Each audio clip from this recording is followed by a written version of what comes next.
You recognize Lana and Clark Gable, a man that you admired, truly admired, but there was no fooling around with you guys. Oh, no. But no. But as a matter of fact, that was jealousy is usually over something that doesn't exist. Did Carol think that? I have been told that Miss Lombard, or Mrs. Gable, had heard some rather, well, rumors, you know, nothing that were definite because nothing really happened. I mean, I adored Mr. Gable, but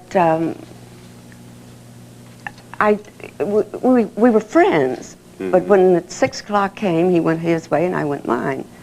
But truly, she had nothing to worry about at all. Well, the irony or the tragedy, or you were filming Somewhere I'll Find You. Yes. And with Clark. Mm-hmm. And Carol was on the Bond tour, right? Yes. Selling bonds. Evidently was supposed to take a train back because she'd been taking trains the various stops. Mm-hmm. Now, again, I've only been told this, and certainly not by Mr. Gable. But from this rumor that she decided to fly. Come back and rescue Clark from Lana. Oh, whatever, but to hurry up and get back. Yeah. And then, of course, the terrible tragedy happened. The plane crashed, killing Carol Lombard. One of the big tragic stories. Then we had to, of course, we closed production. And, 3 weeks went by, and we weren't even sure if Mr. Gable would be coming back. But at the end of the 5th week, he evidently had pulled himself together enough that he did come back, and he finished it. Yeah. And it was most trying, you know, everyone... You try to give condolences, and yet, after you've said, I'm sorry... Nothing else you can do. What other words can you say? And you try to be gentle, and... Yeah. And yet... They wanted to keep him laughing, so it was a trying situation. Let us see how much how much information we can get out here. This audience is clearly not only very, very in great admiration of you, but I'm sure there's a lot of curiosity about. Talk about a name in Hollywood. You were born in Wallace, Idaho. Here's a photo of you at age 5. In Wallace, Idaho. There she is. God love her. And followed by a photo of you and your mom. Oh, yes. My beloved mother. And you were 16 there in that shot, I think. Or I was 17 there. Okay. Here's a shot of you. Next photo. There you 16. are. 16 in your first movie. Mm-hmm. They won't forget its title. And you earned the Sweater Girl tag in that movie. Unfortunately, yes, and it took me years to get from under that tag. But why would you want to, in the age of the mammary gland? Get out of that. Well, you know what I'm... It's still with us, you know. Yes, it is. It definitely is, yes. Yes. And they're all mine. No, but you see, the thing was... They're all mine. You wouldn't have had to say that in 1944, you know. You know what I mean? But you see, now something interesting, and we were discussing it with other people. I was just coming into an era that was just coming out of the smaller bosomed woman, like even Jean Harlow. Most of the actors had very small bosoms. Well, I was a normal 16-year-old, and I knew I had a body, but I was never made aware of it until that damn walk down the street and they won't forget. And that's when I saw it at a sneak preview with my mother, and I started slinking down and down and down in the seat. I mean, I wanted the earth to open. You didn't know that you looked like that? Well, I'd never seen myself walking before. Right. That would be a neat trick, wouldn't it? I stand out there, watch me. Wait, it doesn't work yet. But obviously the producer-director... But I did have a brassiere on. People have sworn I didn't. But it was then they didn't have the firm ones. It was just a blue...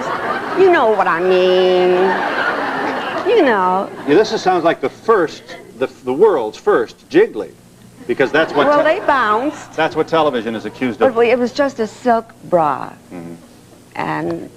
But it was a bra. Yeah, but what's, without going too far with, it sounds to me like we had a 16-year-old, you were 16 at the time? Mm-hmm. we had a 16-year-old child. You're not insulted by the fact that you're a kid at 16. Very much so. All right. And here were these moguls out there with the blue suits and the money and the cameras. Yeah. They knew what they were doing, but you didn't know what they were doing. Not until I saw the sneak preview, and then I was embarrassed. Well, the first time to be conscious of my body. Yeah. That's got to goof up your head, though, really, or something. It was shocking. It took me weeks, well, it took me years to get over it. And then, thanks to Mr. Walter Winchell, at least he claimed that, that he tagged me America's sweater sweetheart. But why did I try to get rid of the tag? Well, I was going into dramatic work. You wanted to be respected as a performer and not... Yes, I did, and not just for the boobs. Right. Right. You like that, huh? Here, let me just show... Let's show a couple more pieces, photographs from Miss Turner's biography. The Postman Always Rings True, John Garfield. You know what fascinates me about this? Was that an absorbing film? Wow. But you know, the remake was awful. Oh, don't. It was awful. I mean, I think he's talking a little too much. He just shut me up here. The remake, Postman Always Rings Twice 2, measured against 1, is to me the embodiment of what happened to the entertainment industry. Exactly.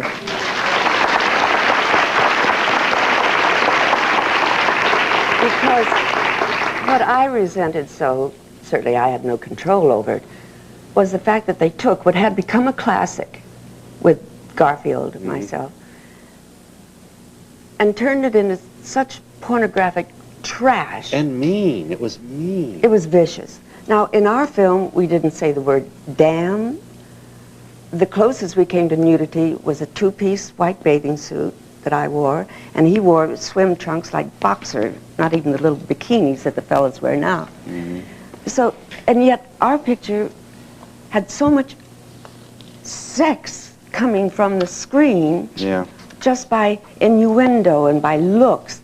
I mean, I did not see the remake, but I saw enough of the blurbs on TV that made me so sick. And when they told me what they did on the kitchen table, I said, my kitchen table? I mean, really. Yeah.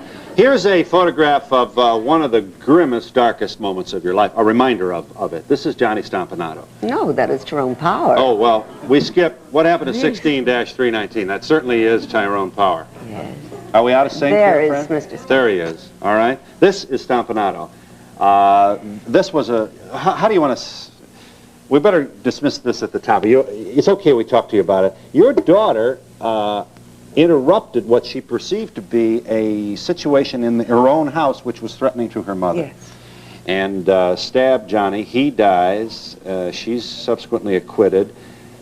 And I hope you'll bear up for how could a nice girl like you get involved with a guy like that? Well, he was very tricky. Number one, he introduced himself not with his own name. It was much later that I learned, a dear friend came to me and said, just a minute, young lady, you better hear who you've been dating and seeing. And I said, well, John Steele. And he said, no, no, no, no. That is Johnny Stompanato.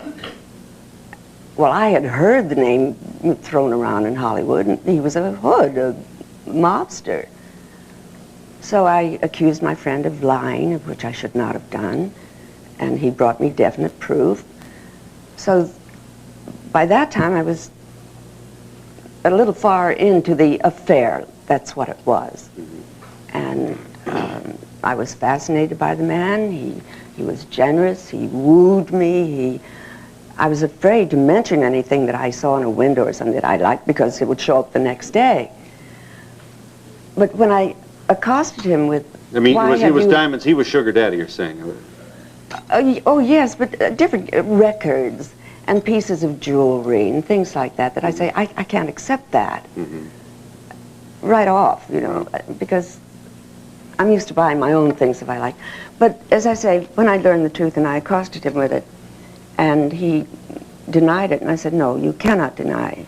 I have proof. And then he blew up and he said, okay, so I am. I said, why didn't you tell me the truth? And he said, because I didn't think that you would see me and therefore become involved with me. And he was damn right. I would not have if I had known. Right. But I was hooked by then. Okay. More positively, Tyrone, whom you identify as the #1 love of your life. Is that accurate? But we had a lovely, lovely, beautiful love affair. It was truly beautiful. And he was such a dear, loving man, very, very sensitive. As beautiful as he was outside, he was even more so inside, and very intelligent. Yes. People didn't give him much credit for that. You became pregnant by Tyrone Power. Unfortunately, yes. And the studio... I was determined to have the baby until I was really convinced that I would not only be ruining my life, my career, but Tyrone's also. Because he was married. In that era, I mean, today it's much different. They have babies without wedlock, and the public says, so what? You know, but in the 40s, you just didn't do that. Also, if you were madly in love, you did not live together. You fell in love, you married. And that's how I happened. Yeah. My plan was to have 1 husband and 7 children, but it turned out the other way. I didn't plan 7 husbands. Did you go to the studio and tell them you were pregnant?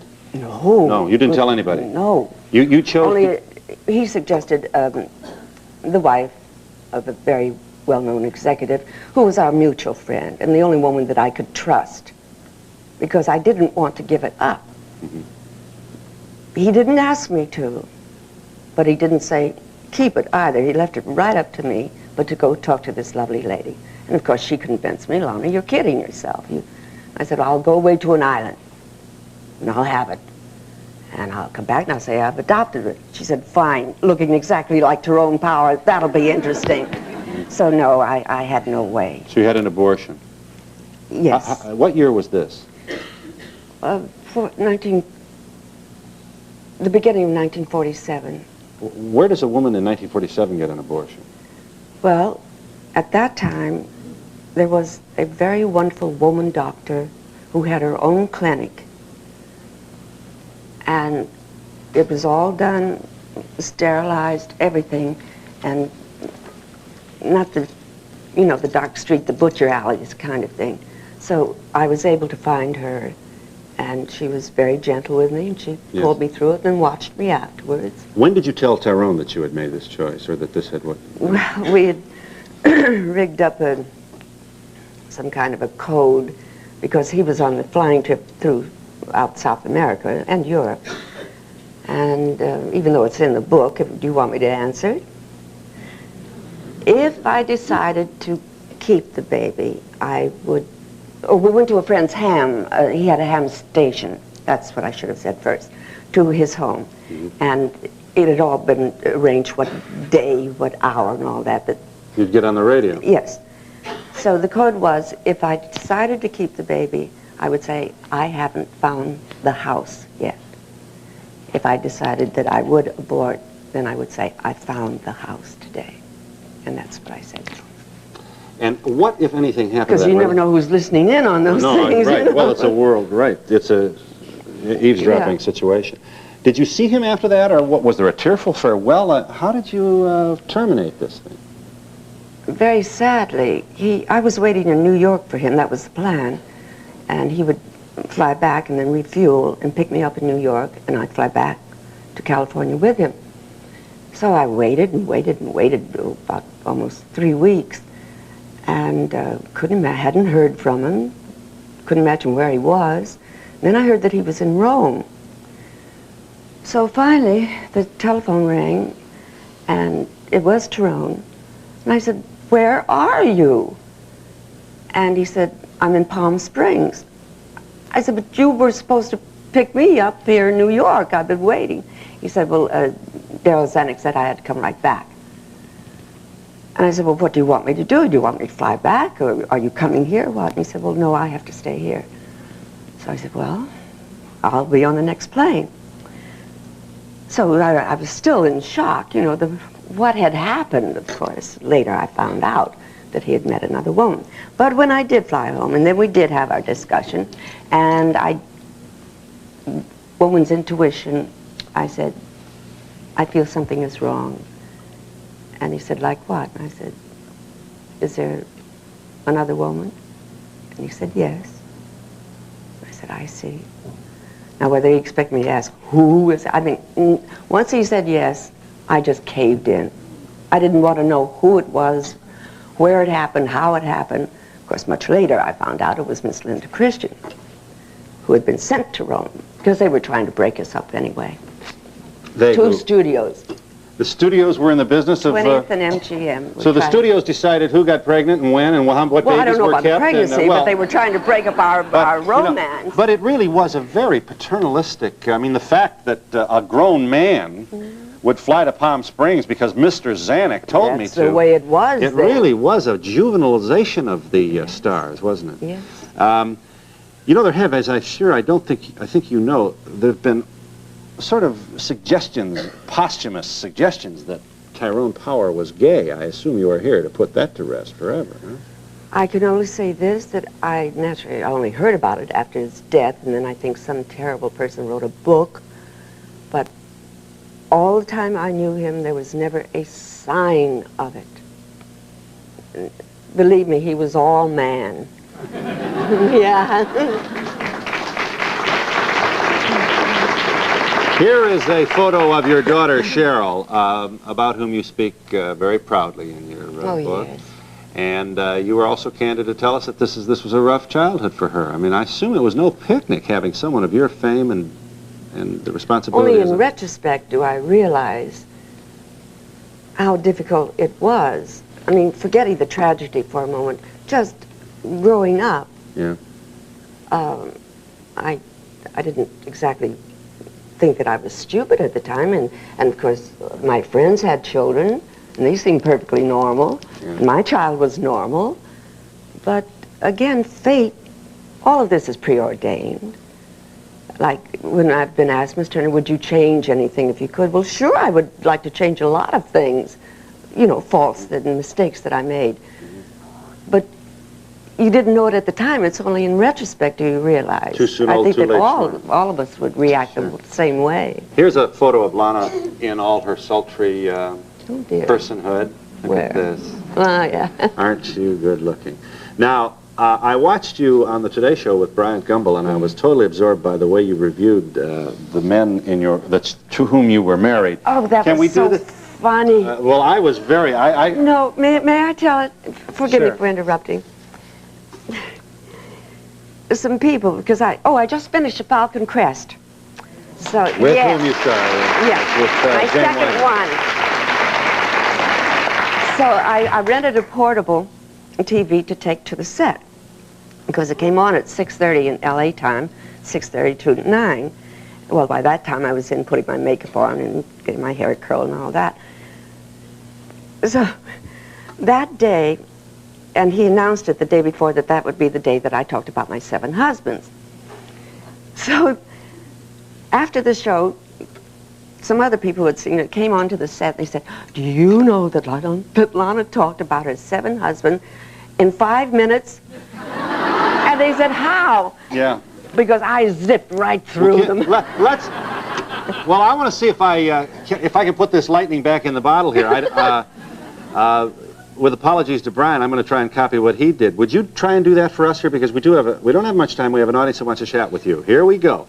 Artie Shaw, husband number 1. Okay. I knew it was over the 3rd day, but I tried to... Oh, yes. Oh, with that one I did. You see, I didn't like the man when I married him. I didn't love him. And he painted a lovely picture, you know, the little cottage, the picket fence, the children. How many times had you dated him before you decided? Never. Never. That was the first night that he'd asked me to dinner. How old were you? 19. I had just 4 days I'd turned 19. Okay. Husband number 2, Stephen Crane. Well, of course, I speak kindly of him because he is the father of my child. And he was also not divorced from the wife. Well, that I only found out after I'd announced to the world that I was pregnant. Then I find out that he's not legally divorced. Then I have to go to court and get an annulment. Otherwise, I could have been sued for bigamy. And still, the baby's growing inside, and so I got the annulment. Now I have an illegitimate child. So, I mean, that was a mess. Sound like Falcon Crest here. Well, yeah. no. Bob Topping, husband number 3. Oh, now, there. He knew from the beginning that I did not love him, and he said, well, you will learn to. I will treat you so well and make you so happy. As it happened, I did learn to love him, but then his drinking got in the way, and that was a bad scene. Lex Barker, number 4. Well, again, he was very attractive, a wonderful sense of humor, and I happened to like beauty or happiness, handsomeness, I should say, and he was most attractive.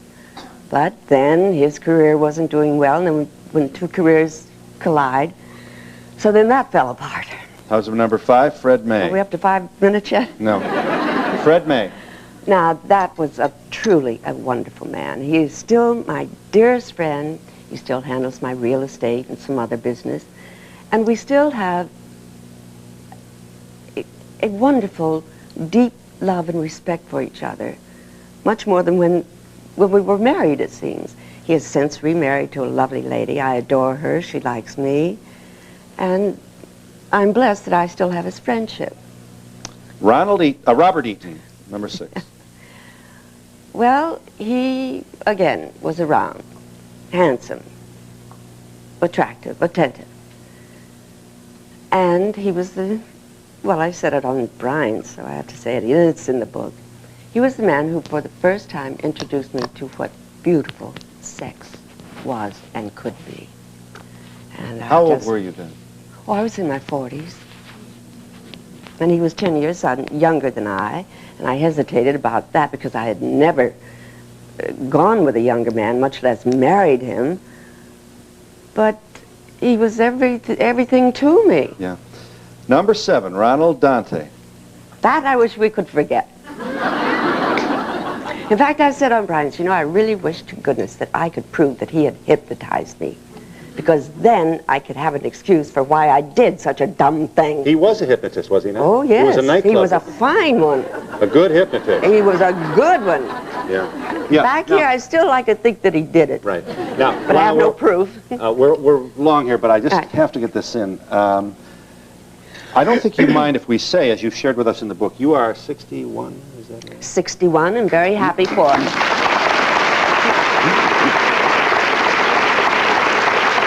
Hang on, just 1 second. Just one. I promise I'm going to break here. But I feel like 30. All right.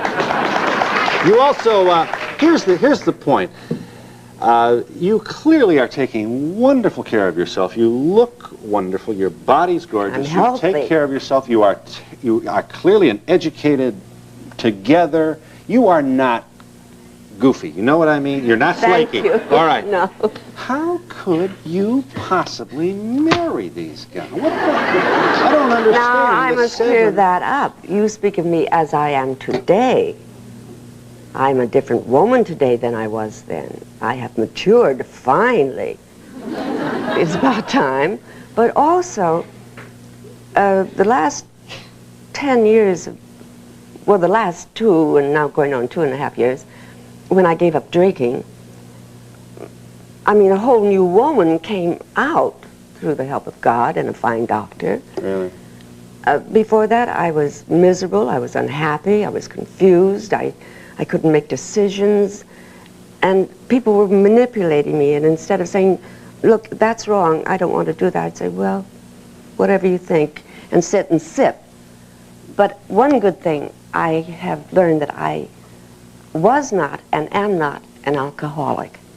And the reason for that, and I've talked with monsignors and bishops, also with the finest doctors, the fact that I went cold turkey, because the doctor said to me, Miss Turner, are you willing to give up alcohol to get your health back? And I saw her too. It was like a light coming straight from God. There wasn't a moment's hesitation. Put out my hand and I said, you've got a deal. And I stopped, just like that. Also, I never went through withdrawal. My bar is fully stocked. I would make drinks for my friends. But it's as though God took a piece of that memory of drinking, of liquor away, so I could be around it. And it was like it wasn't even there. I'd make drinks for friends. Now, if I desire, I can have a glass of wine with dinner or something. or some juice with some vodka in it. But it sits there. You see, I have it with no ice. I understand. How old were you when you made that decision? How old were you when that happened to you, the decision to give? Well, 2.5 years ago. What would that be, 58? Oh, so you've been dry for 2.5 years. Oh, yes. Until about the last 4 months, when now I know that I can take a sip if I want it, or it just sits there, or I don't order it. Yeah. You know, I think that's you would how I know want I'm not an alcoholic, because they said you couldn't have one drink and not want 5 or 10 more. That's what the doctors told me. You don't want to imply that that's what you've been able to do is possible for everybody. No, I'm a miracle. I know it. Here it is, the lady, the legend, the truth. This is LANA Turner, and we hope you'll join us.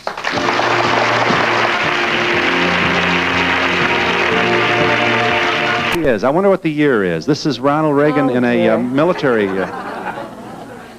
starring in something. No. We were both under contract. Well, he was under contract to Warner's. I was under contract to Mr. Leroy at Warner's. And with the new players, they would take you out. Well, that was out to the Warner's ranch, and they got us all done up in riding togs. We never did get on a horse, you know, not even Mr. Reagan. And so they just posed us together. They would take the new people, and I think we said then, how do you do? I never dated the gentleman, but that famous photo from Warner Brothers. I forget which husband you said that you still maintained a friendship with. I think it was Bob May. I don't remember the number. Fred. Oh, Fred. I'm Fred sorry. May. Why did you get divorced if you're still such wonderful friends? Well, it was my fault. He did something that I could not understand, and I blew up and flew off to Juarez and got a divorce, and that was very stupid on my part. I was wondering if your mother had pushed you into show business or... No, on the contrary, my mother was not a stage mother. I would have to beg and plead with her to, please, Mama, come to the set. It's so beautiful today, or whatever. She was very reticent, very, very shy lady. And finally, maybe she came to see 3 of the films, particularly like Merry Widow with the beautiful waltzes and things. There's Mama. You were not discovered at Schwab's. No, sir. But you were noticed in a drugstore, were you? No, it was, I've since found out. It was a little cafe, sort of catty corner, across from Hollywood High, which was on Sunset and Highland. And I cut a typing class and ran across because I hated typing, and I still don't know how to type. Not with these nails, but now I can afford to have people type for me. Yes. Now that you have become a new woman, found a new identity, are you looking for, have you found a new man? No, ma'am, and I'm not looking. Why? Why the finality of that, Lana? That's a disappointment. Because I love this new independence that I have. Get an independent man. I'm not looking. I like my life the way it is. I do not want any more emotional involvements. I'm involved in finding myself. What, Saturday night? Oh, Saturday night, you're Marla sitting... would hit you so, or me. I have to like your wife. Something you said earlier didn't make much sense to me. You said Tyrone Power was a wonderful man and you really appreciated him. Oh, How yes. could you say that when you had an abortion, he knew it, and then he picked up with another woman right away and How left can I you? still say it? Because I have the memory of the love. Well, I think she's wondering why you wouldn't be appalled at what she perceives to be the immorality of what he did. You know, I mean, he was married. I'm not embittered. That was fate. It was not meant to be. I can't hate the man. I think she wishes you would have left each other alone since he was married. Oh, you mean No? to Anna? No, I just don't. I don't say separated. you should be bitter right now, but what I can't But understand I have no is how- bitterness in my heart or my soul towards any of them. How did you feel when you knew that a studio set him up with another woman and he just took off and left you like that? But dear, it I took wouldn't me some appreciate time that. to learn that. She was very First, I hurt. was heartbroken just because of the breakup. But all the years now have settled that for you, and you Time accept is still the healer. You were With so God's wonderful, help. Lana, you were so wonderful in Falcon Crest, but I'm very curious about the sweater you wore, a sweater that you wore in Falcon Crest. Yes, It was so beautiful. Was it handmade? Yes, from Italy. Yeah, oh, it was just It beautiful. was And two so were you. sweaters. You were so good. Taupe and then another one over it. But may I mention Falcon Crest? By all means. Okay. This is fun. Because I did it last January, and then it was shown in February. At least in California it was, so I'm assuming all over the world. And then they approached me to do the second one, which I've just finished. Now, after I finish this book tour and go home and try to get a few days rest, then we start the work. I'm doing 3 more, starting in October 8th through November 5th. Then I'm doing a 5th one starting January 31st, ending February 7th. And I said to the producer, I said, wait a minute, fellas, what are you trying to do to me?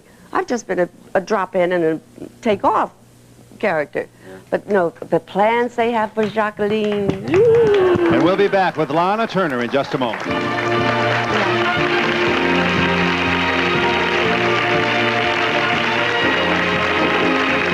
I read in the paper about Jane Wyman being hostile to you on Falcon Crest. Is there any truth to it? Being what to me? Well, hostile, something? A hassle to me? Hostile. Hostile. Hostile. Oh, a hassle is something else, of course. No, may I share something with you? It's... All right, sir. Okay, we'll get right to it. It's a bunch of bull. It is all publicity trying to drum up a feud between us. I adore Miss Wyman. I respect her as a lady and an artist, and there is no feud. Yes, Lana, I'd like to ask you about your daughter. Is she following in your footsteps, or? Oh, no, my daughter's a very successful businesswoman in real estate in Honolulu. Lana, you know, I watch all the shows, the awards and everything, and no one walks down the steps like you do. Well, thank you. Thank you. You said that your one husband taught you how to love. Was your first just sex? I just feel like I really fell in love with my husband this past year. And how long have you been married? 30 years this fall. Now, that's interesting. I find that very interesting. You've been married to the same man for 30 years. So obviously, the two of you have found new facets of yourself that have brought you closer together emotionally, therefore more enjoyment with the sexual act, right? The making love is what I like to call it. Kids just have sex. They don't really. Yeah. You won't be upset if I were to manifest some public expression of hope that it wouldn't take all of us that long to... I think that many of them don't really. No, really. I agree with you. Yes, ma'am. Yes, ma'am. I'd just like to ask, how do you stay in shape? You look just great. Yeah, give us this. Yeah, what are you doing here? You don't jog, you tell me. One thing I don't do is jog, because it's only my belief, I don't think it is good for women. I don't think our bosoms, our innards, our ovaries were meant to be jumping up and down. And I could say for the gentleman, I don't think it's so damn good for your innards also. I believe in walking. Right. Yes. But some of the things you do, you drink distilled water, you tell us. You are a vitamin person. You take vitamins. What else? How about sugar and... No, I have honey. No, I've cut out red meat, which I found I was eating too much of. Again, this all within this new lady. You see. Right. And I like chicken and fowl, fish. Vegetables. No desserts? I am so blessed I don't have a sweet tooth. Really? How about, do you drink coffee, Lana? No, I gave up coffee about 20 years ago. Yeah. I drink herbal tea with honey. So I'm just healthy, that's all. Miss Turner? Yes, Over exercising, but stretching. Nothing too strenuous, but I do believe in stretching. You mentioned monsignors and bishops in helping you. Have you ever been Roman Catholic, or I are am. you now? I was converted when I was 7 years old. And just last December, my mother became a Catholic in Honolulu. Yes, my daughter's a Catholic also.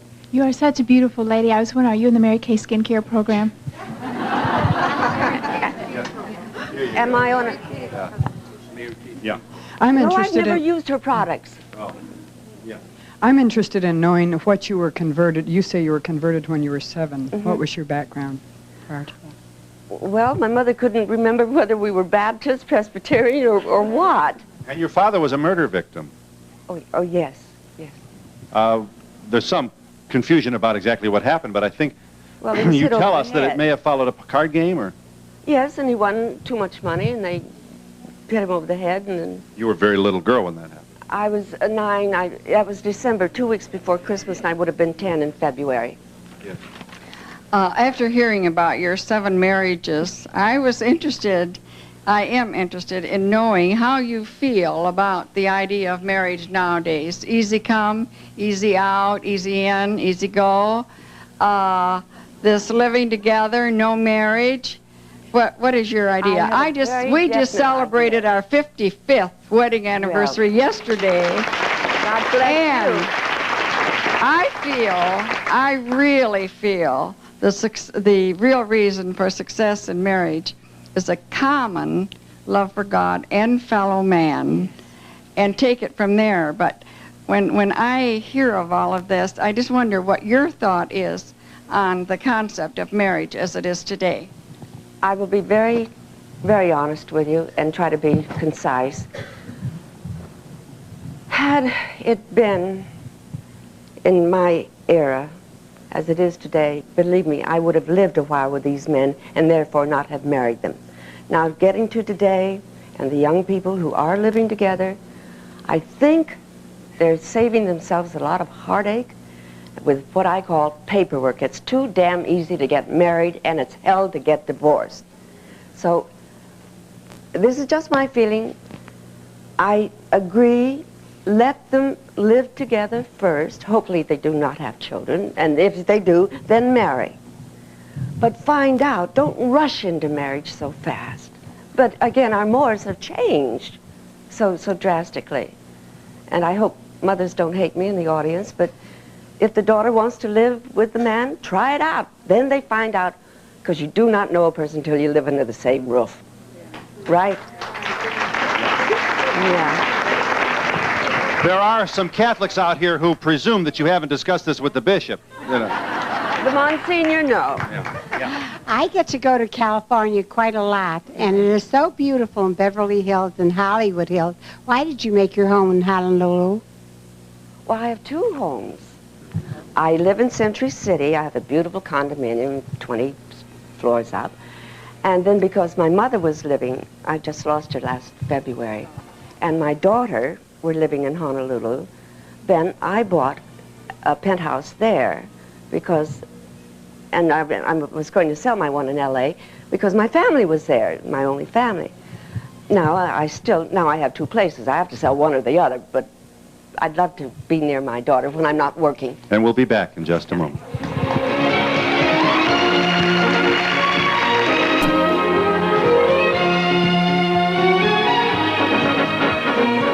Is very good. Lana, yes. You are, here you were the glamour queen of the Hollywood screen, the idol of so many, the fantasy of men, the idol of women, all those things. You had to be miserable. I mean, this couldn't have been any fun. 7 of these guys and the divorces. But wait, just don't get stuck on the husbands. All right, well, tell me there was a lot of unhappiness in work. But I mean, you're supposed to, you had it all. Fame, money, glamour. The bed of roses. No way. You work, and you work damn hard, really. Yeah. And here you were, sex symbol, and you weren't even having any fun with that. Because people, you see, I was touted as a sex symbol. Which does not necessarily Which was a complete turn-off to me. Mm-hmm. I got so sick of the word sex symbol that subconsciously it was a turn-off. Yeah. Now, sensuous, that I am. I am a sensual woman. And there's a great difference between a sexy, hotsy-totsy and a deeply sensual woman. Yeah. The fact that I am now celibate is my own choice. You're going to give that a hand? Yes. What is happening to this country? Well, it shows you, Phil, it shows you that a woman can look good, be healthy, and so happy and independent without having to go to bed. Yeah, but why don't you have... Why don't you be good-looking, healthy, happy, And go to independent, bed and go to because bed? I don't want to be emotionally involved with anyone. All right, all right, all right. You know, you're not surprised then about what happened to Marilyn Monroe and Judy Garland, and you have to understand that, don't you? I know the heartache and the desperation they went through. But the next question has to be, can you be Lana Turner? I beg your pardon? Can you be Lana Turner? Thank you, sir. And, well, I'm here. Yeah, but I'm just wondering if this kind of fame can possibly coexist with a reasonably well-balanced, happy, fulfilling life. Well, let's go back. And I was on my way down with that damn drinking. Now, I've never, ever touched dope of any kind. I've never had any curiosity about it, whether it's pot or anything. Yeah. So that's one thing in my favor. But I could have really hit the skids badly. But I feel that God just let me go down that far and just reached back up, and therefore gave me the energy and the courage and the strength to become a new woman. Mm-hmm. But in retrospect, they didn't pull out of it. They were heading down, down, down. Now, whether it was because they did not believe in God, that's not for me to say. I can only speak for myself, that God pulled me up and still guides my every step. I'm not in a pulpit. Excuse me, if you had to change one thing in your life, what would it be? Well, as I tried to say earlier, people asked me if you could have changed something. How can I answer that now? I lived through it, I survived it, so it was preordained. I was destined to go through all of that. Yeah. The highs, the lows, everything. No, I couldn't change it. Only if I could have had more children. That I wanted. Terrible. When you decided to write your book, was it difficult for you because you had to go over so many years and dredge up unpleasant memories? Thank you for asking that. You see, I am one, I've never allowed myself to live in the past. So, coming up with this book, which was going to be a biography, and the man... Pardon? Less than a minute. Well, anyway, it was very, very painful, yes, to go back and dredge up those things of 40, 50 years ago. Most painful. And it took over 2 years, and now here I am talking. You're so very, very beautiful. I was wondering, what was your most embarrassing experience in the movie industry? I think that first walk down the street. You know? You, I'm sure, went through a lot with life under contract at a big studio. What do you think of the new generation of stars? Are they being molded or controlled by studios now? No, unfortunately, they need studios behind them because they're left on their own. TV is devouring them. They call them a star the first day shooting. I mean, these young people, they don't have a fighting chance, and they burn out too quickly. And no one is protecting them like the big studios used to. Is that your answer? And we'll be back in just a moment.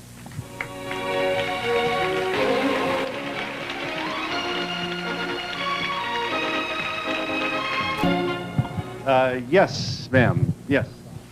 Lana, you gave up coffee, you gave up sugar, you gave up men, marriage, sex. What's left? Oh, darling, I have so many wonderful things going on in my life. I'm going onward and upward. I'm finding new plateaus. The book is titled Lana, The Lady, the Legend, the Truth. This is Lana Turner's autobiography, and I'm about out of time. How old is your daughter now? Dear, I couldn't answer that.